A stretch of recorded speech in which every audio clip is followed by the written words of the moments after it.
Hello my dears and welcome back to my channel. Today we are going to be making a fabulous plaid skirt for fall using Vogue pattern 1964.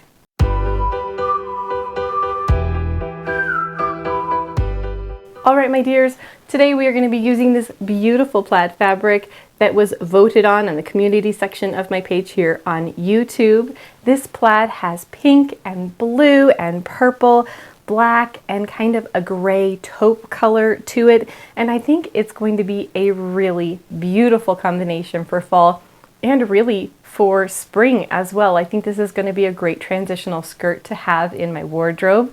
So thank you all for choosing this particular pattern. I think it's a wonderful, wonderful choice. The pattern that we are using today is, for me, a little bit less vintage and a little bit more nostalgic, as it is from the 1980s, just like me.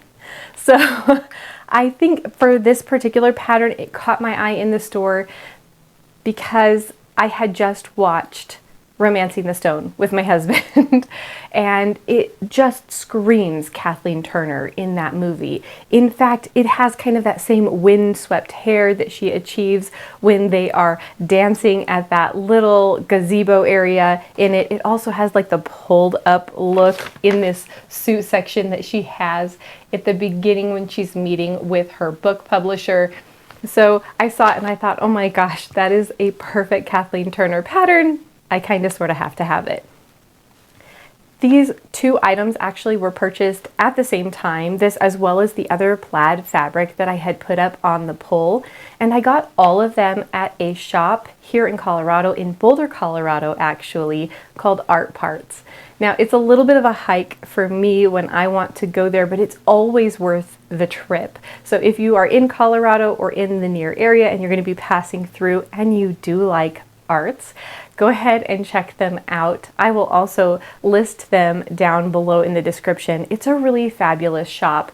One of the reasons I absolutely love it is a shop for arts. It's a consignment shop for arts. So people can go in, they can de-stash what they don't need or don't want. When we have people who come across estate sales, parents have passed away, grandparents have passed away, and they have an abundance of beautiful textiles, paints, yarns, fabrics, and they're not really sure what to do with them. They can take them over to Art Parts, and Art Parts gives them a new life with a new hobbyist who might really love to use them. The other reason, of course, that I absolutely love them is not only is it a consignment shop, so I'm not wasting because this didn't end up in a landfill, but they are ridiculously reasonable with their prices.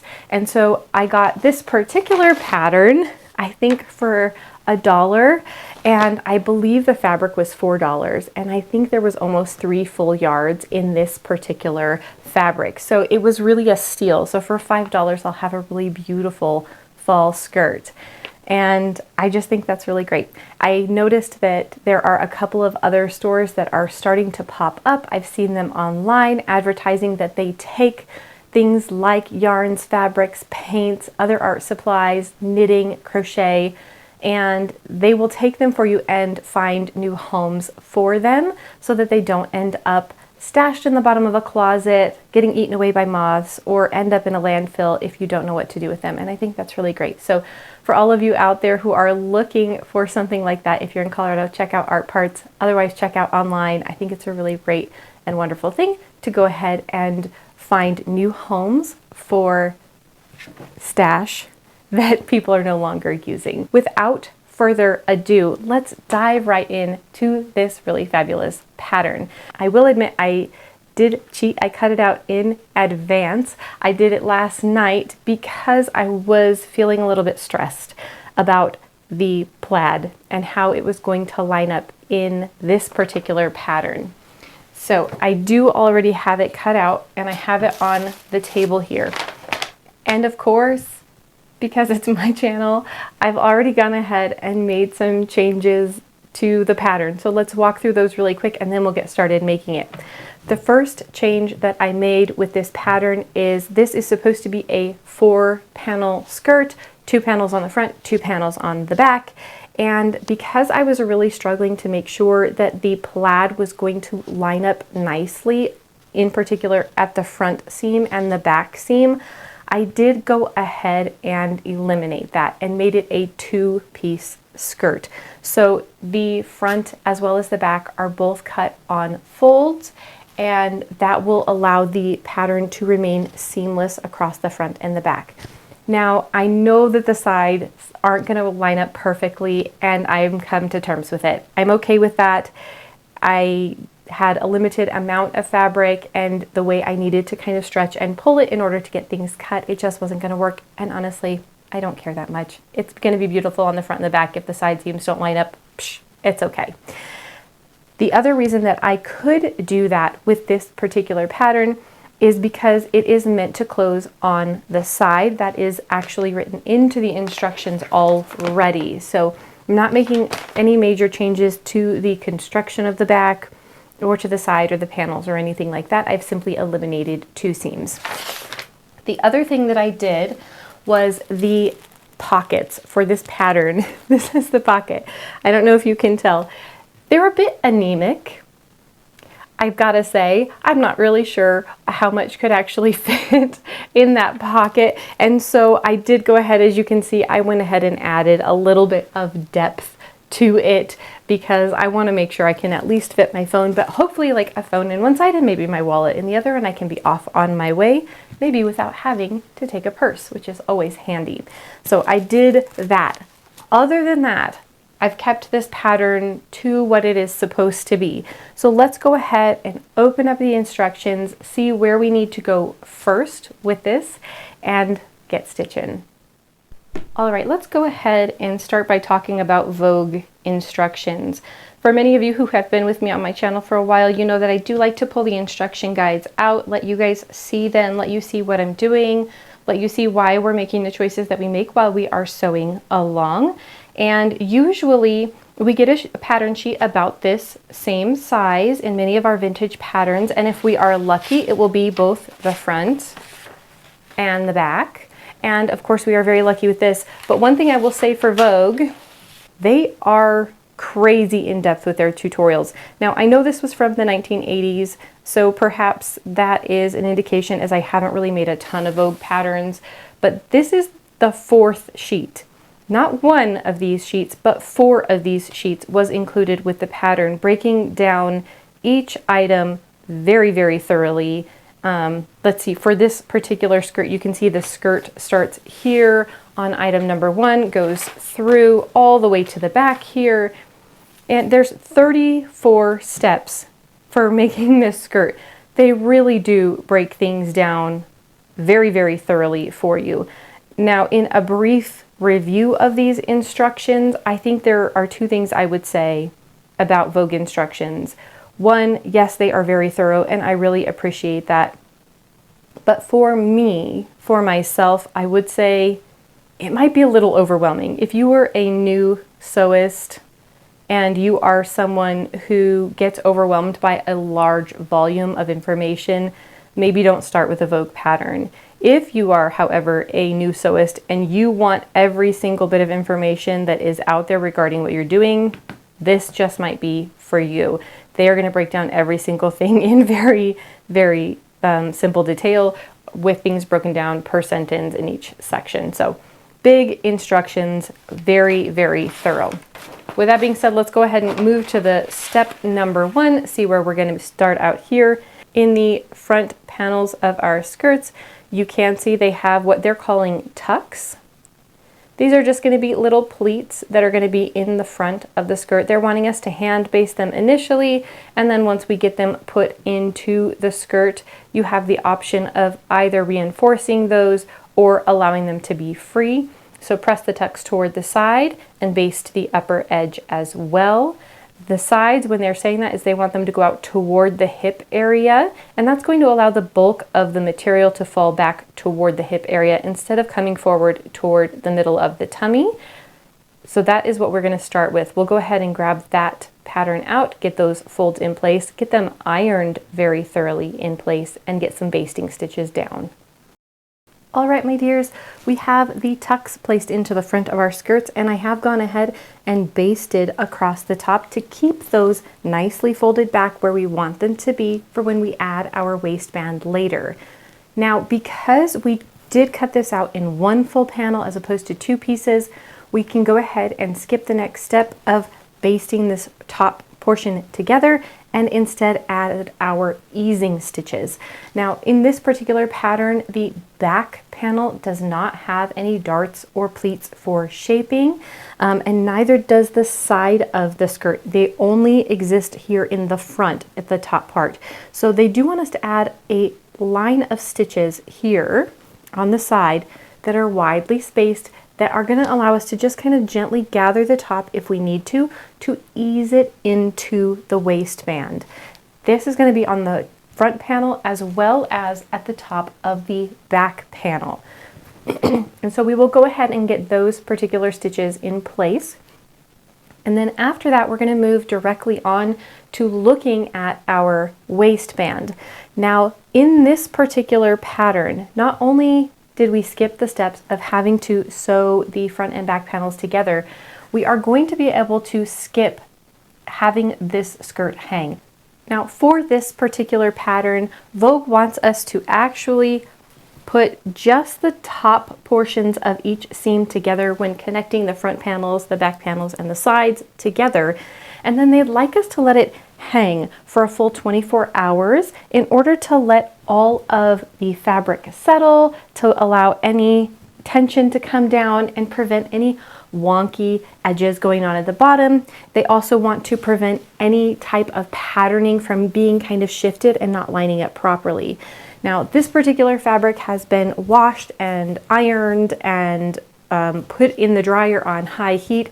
I have stretched and pulled and made sure that it shouldn't have any of those problems where it's not going to lay nicely. And we have eliminated the front seam, which I really feel like is going to be the biggest issue with allowing this to either hang for 24 hours or not hang for 24 hours, because I'm not really worried about this lining up in the front anymore. We've eliminated that. So I am going to probably skip the step of letting everything hang for 24 hours between stitching the seams together. Now, I may let it hang for 24 hours before I put a final hem on it, and I feel like that's just a little bit different than allowing each piece to really hang and then having to take 2, 3, or even 4 days to complete a task that I think we can get done pretty darn quickly so that we can get out the door wearing it and feeling really amazing. So let's set our front panel back toward the sewing machine. We're going to go ahead and get that easing stitch in. We're going to pull the pins out of our back panel and get the easing stitches put into the top of the back panel. And then we will move on to connecting the waistband, because that's where they're wanting us to start thinking forward and moving next. All right, guys, let's get stitching. All right, I've got my easing stitches into both the front and back panels of the skirt. Now, at the moment, it does not appear as though I'm going to need the easing stitches in the back panel, but we'll kind of see how things go as we get things fitted into the waistband. It does have you line up the front of the skirt with the back of the skirt without stitching any of the sides when you're doing this initially. And then what it wants us to do is to go ahead and just set this aside and have it wait for us here and move on to our waistband, which I have cut out here. And it does have it with interfacing inside of it. And so we do want to go ahead and just place the interfacing inside of the waistband. Now, you can go ahead and baste this in. I happen to have fusible interfacing, so I'm going to go ahead and iron mine into place, get it nice and snug and secure, and then get everything folded over and ready to start fitting in the waistband to the skirt, which is what they would like us to do next, and then allow the skirt to hang and see how everything is hanging together before we apply the pockets to the skirt. So let's get this ironed into place, and then we can start to ease the waistband into the skirt and make sure everything is going to hang really beautiful and fit perfectly.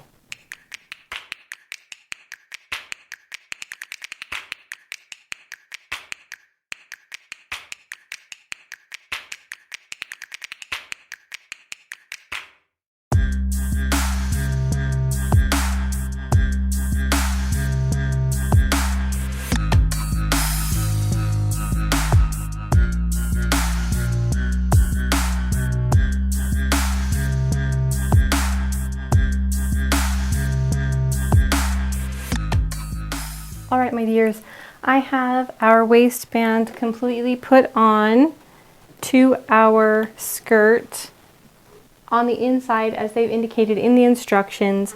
And now if you were following along with the exact instructions, you would get to this point here.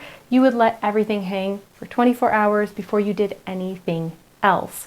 Now, we know we're using a fabric that we're not worried about it kind of stretching and pulling in funny ways. We're not worried about a front seam or a back seam. And so we're going to go ahead and move forward. Now, in that vein, I did go ahead and skip forward and read through all of the instructions, all 34 steps, just for the skirt. And I've got to say, I don't know that I would put the skirt together the way Vogue has listed it here.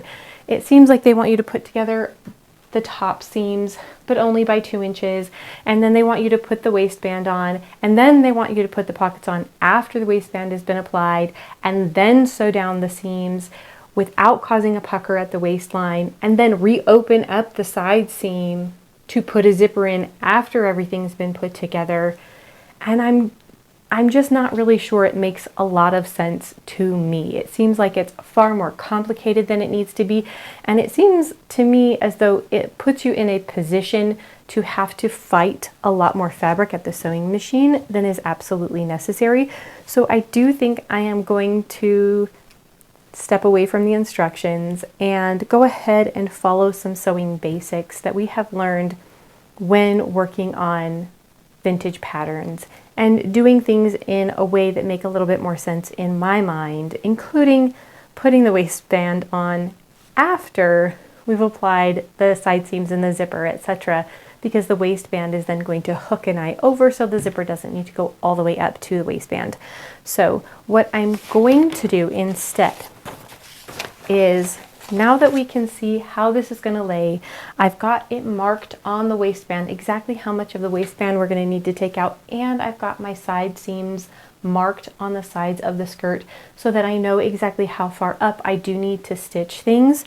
I'm going to go ahead and take this all off. So perhaps a little bit more time than we needed to invest in that section.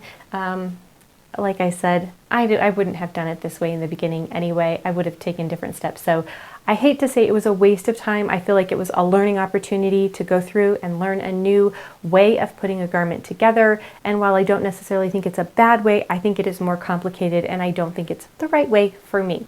So let's go ahead and get this waistband off of the skirt entirely. Let's go ahead and apply the pockets before applying the waistband. Get these zipped up nicely together. Get them basted toward the front of the skirt, and then go ahead and get this zipper in place before we have everything together. So next steps next. Take the waistband off, get the pockets applied where they are indicated to be applied in the pattern. All right, my dears. I have my pockets in place. You can see here, got them stitched to the front. I also did some understitching in order to ensure that once these pockets are flipped in, this seam will never roll and pop out. I have also done that on the back, and you can see where I did the understitching. I also did trim those seams in very, very close using my pinking shears, which leaves us with the zipper pocket. So this is my last pocket. You can see I haven't used the pinking shears here yet. And what I've done is I've done a very loose stitch here. I did it all the way from the top down to where the zipper is supposed to start here at my marking. And then I've got a standard stitch here below. And what I'm going to do now is iron this out. Iron this open here, making sure that this is nice and open. Then we can go ahead and place our zipper, lining everything up nicely, stitch it into place, and then when we flip it over, we'll just go ahead and pop those larger stitches out, and we can be guaranteed that our zipper is going to be firmly in place exactly where we want to. Nice and smooth, no puckering, no worries, easy peasy. So let's go ahead and get this fully ironed out and get our zipper in place. All right, and here is that back pocket in place, and we have our zipper in place here. So now all we need to do to reveal that zipper is to go ahead and open these wider stitches that we put in. So all I need to do is kind of gently give it a tug to reveal where those stitches are. And then using the blunt end here, I'll slide that under and then just give it a quick little push.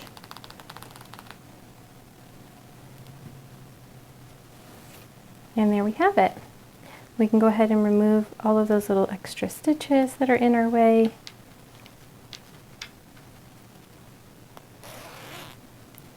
And there we have a beautiful pocket put into place, nice and hidden.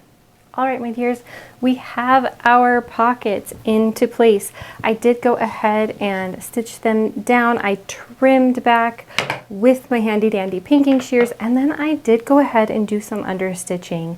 Now, I don't believe understitching is one of the instructions that they do have listed here, but it is something that I learned when doing work on vintage patterns, and I really think it makes a garment look really well finished and extremely professional. So I did go ahead and do that, and what that is going to do is when we turn these pockets in, it's going to pull the fabric around, preventing us from ever having this little seam, this pocket seam, pop out and poke out of the pocket area. Instead, it's always going to be tucked in nice and clean, looking very, very professional and finished. So that is there. We just need to go ahead and get our front panel attached to our back panel, working our way around the zippers. So let's see what we've got here. We need right sides together. So this is my back panel. Here is my front panel to our beautiful skirt. And now all I need to do is line up where our pockets are and get those completely pinned nicely in place. Once I've got all of those pinned and I have all of my notches lined up for my pattern, what I'm going to do is start by stitching around the pockets first.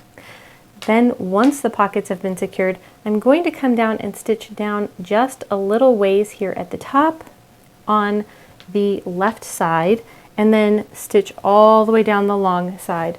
Then on this right side, I'm going to stitch around the edges of the pocket and then stitch along the bottom. I will not be stitching the top closed on this side at all, because remember, this is where our opening is going to be. This is where our zipper is, and this is where our button closure is going to be at the top for our waistband. So let's go ahead and get pinning, pin, and that way we can get these stitches put in place, and we are one step closer to having a beautiful finished skirt. All right, my dears, I have my pockets put into place here, and I wanted to stop for just a second and show you guys this, because this seems just absolutely outrageous. Look how far in we're coming, and I did mark everything as per the pattern. And you can see they even indicate on the paper pattern here, this is where our sewing line is, this is our seam line. This is just an absolutely bonkers amount of seam allowance, in my opinion. And I have to say I'm a little bit disappointed in the pattern because of this. This feels very, very wasteful. I think we very easily could have still achieved this much extra depth with the pocket if this part of the pattern had simply come that far out, but that then after you came down here to the pocket, the pattern should have really been notched in here and then come down, because really at the end of the day we're likely going to need to trim all of this down and then like roll a nice little seam to keep everything from fraying and getting junked up in the washer. If I don't do that, there is all of this fabric that has the potential to just roll and bunch up underneath the skirt once it's been washed and dried and just look absolutely terrible. So heads up, if you are going to be doing this pattern, I would possibly recommend going ahead when you're marking out the pattern on your fabric to go ahead and just take this in where they've indicated up here. Notch this in a little bit further. Do yourself a favor. Don't leave yourself with like 2 inches worth of seam allowance. Then you're just inevitably going to trim away and throw away. All right, my dears, the waistband is finally back in place with about 1,000,000 pins. So let's get to the sewing machine and get this waistband in place. That way we can move on to looking at the fastener for the top of the waistband. All right, my dears, with our waistband attached here, I've gone ahead and opened it up, made sure that everything looks really nice. Now we need to go ahead and flip the waistband over, and we're gonna roll this, iron it, and hide all of these raw edges up at the waist. But before I do that, I am gonna go ahead and trim this back so we don't have too much extra bulk up and around the waist. So let's go ahead and trim this, then we'll flip, we will roll a quick little hem here so that it gets hidden away, that raw edge will be hidden away. We'll go ahead and place that over the top, and then we'll stitch in the ditch to get this seamed up. All right, the skirt has been hanging for about 24 hours, and we can see for the most part it's pretty good. The sides are dipping down just a little bit, so I can trim those up, but otherwise it's looking pretty good. I did finish the waistband, and I used a simple closure here, just like the pattern calls for, as well as the zipper, which is hidden neatly inside the pocket. I did go ahead and decide, instead of using stitch in the ditch, I did decide to go ahead and just put the waistband on my hand here to close that over. I don't have the neatest stitches in the world, but they will definitely work. It didn't take too long, and I just felt like it was going to be a quicker, easier, and cleaner finish because you absolutely cannot see any of the stitches from the outside. So we just have to go ahead and get the hem put on, and we'll be ready to reveal this beautiful skirt.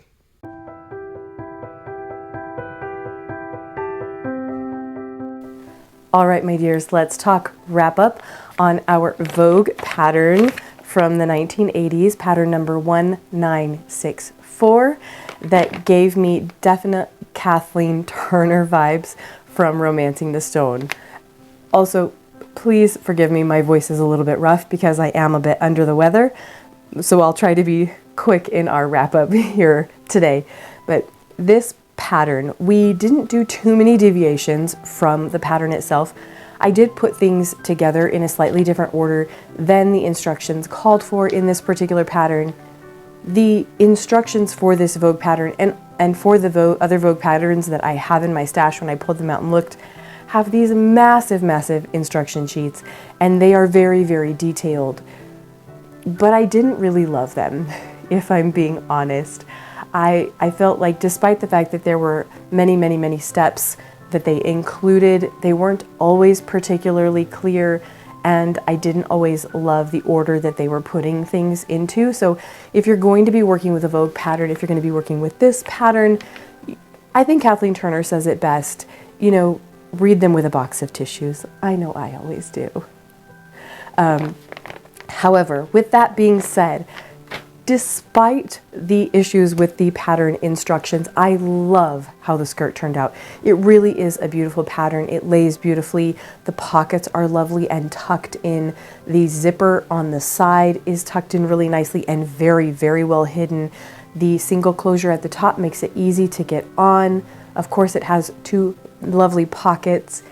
In the written pattern itself, the pockets weren't particularly large. I did make them a bit larger, which I'm very, very happy that I did.